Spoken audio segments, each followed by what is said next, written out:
I desire, therefore, that the men pray everywhere, lifting up holy hands, without wrath and doubting. 1 Timothy 2:8.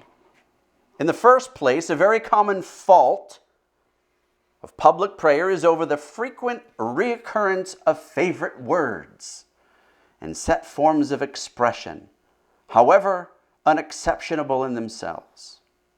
If the constant repetition of the name of the Most High, even in prayer, is not taking the name of the Lord our God in vain, it certainly approaches very near to that sin. That's when you hear over and "O Lord God, O Father, O Father, O Father," over and over again. Who talks like that? Hesitation and apparent embarrassment in utterance is another fault of very frequent occurrence and a real blemish in the leader of public devotion. As all prayer is to be regarded as the utterance of the heart, so the suppliant ought to be supposed to be at no less and have no hesitation about the blessing which he is after.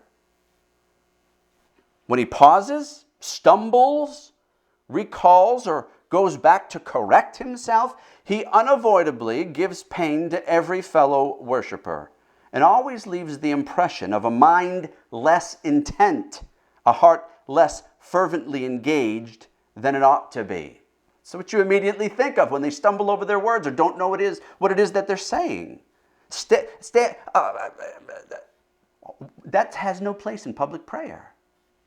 Stammering, all pauses, all recalling or exchanging or fixing one's words, all want of proper fluency, in short, everything adapted to impair for a moment the confidence of fellow worshipers in the ability of him who leads, to get on with the entire ease, comfort, and success, ought to be deemed a real fault in public prayer, and to be, as much as possible, avoided.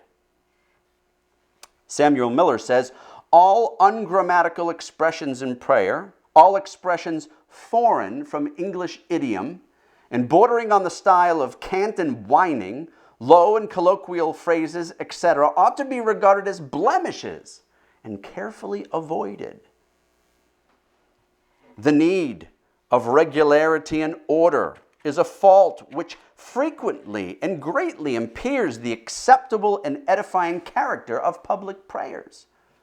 Miller says again, all public prayer which bears the comprehensive character which belongs to that exercise is made up of various departments, such as adoration, confession, thanksgiving, petition, and intercession. A public prayer which should be entirely destitute of any one of these departments would be deemed essentially defective.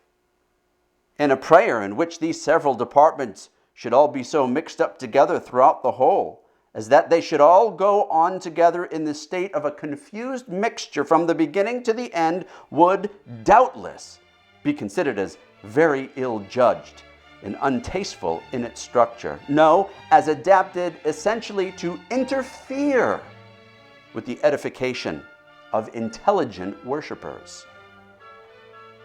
Another fault is too much detail in particular departments of prayer. Connected with this is the prayer that's too long. Other considerations are an abundant use of highly figurative language, an apparent lack of reverence, praying too quickly, or even praying politically.